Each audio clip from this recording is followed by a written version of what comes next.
Hello again, everyone. Thank you for joining me for another edition of History Revealed. We have some fun history for you today.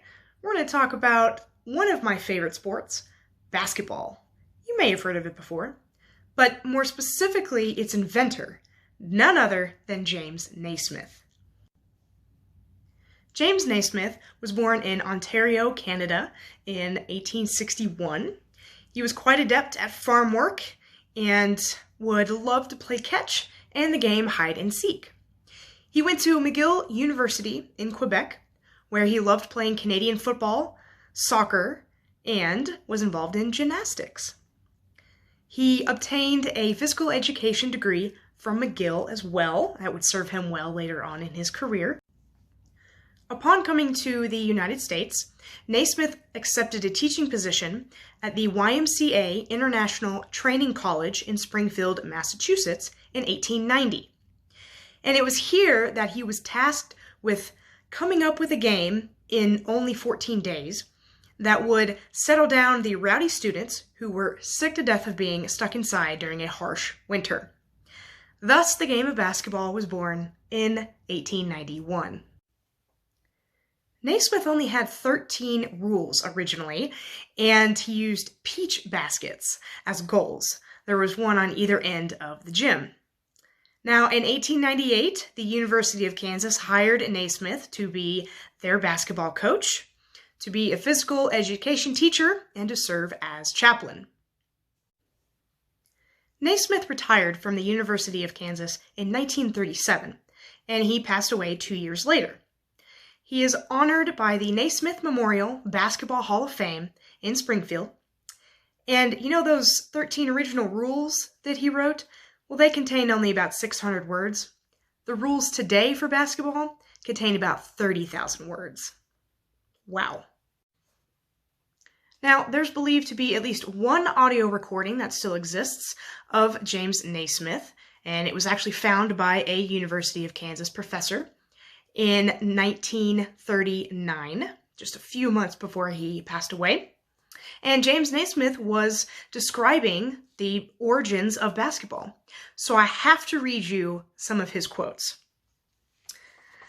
Quote, this is James Naismith. "We had a real New England blizzard. For days, the students couldn't go outdoors, so they began roughhousing in the halls. We tried everything to keep them quiet.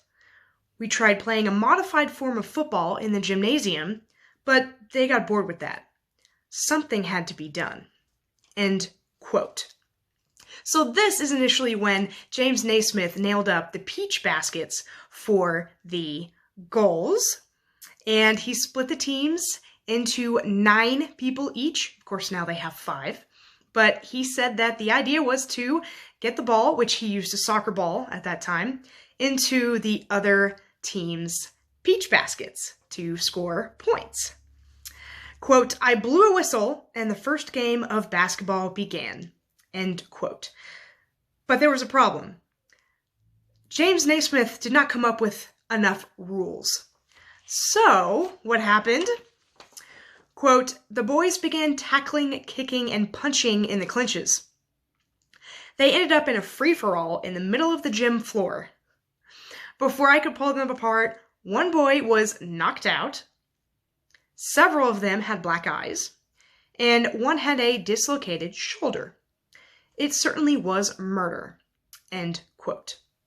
Despite all of this, the boys still wanted to play the game, so James Naismith modified the game, added some more rules, such as one famous one of no running with the ball, and, quote, "That stopped tackling and slugging. We tried out the game with those rules, and we didn't have one casualty. We had a fine, clean sport." End quote. So there you have it, James Naismith and basketball in a nutshell. So now you can go out and impress your sports fans out there with some of this trivia and history that I provided with you. So I hope you all have a wonderful weekend, and if, like me, you get to be off for this holiday, this Monday, Martin Luther King Jr. Day, to honor him and his teachings, then have a wonderful Monday off, and I will see you all next week.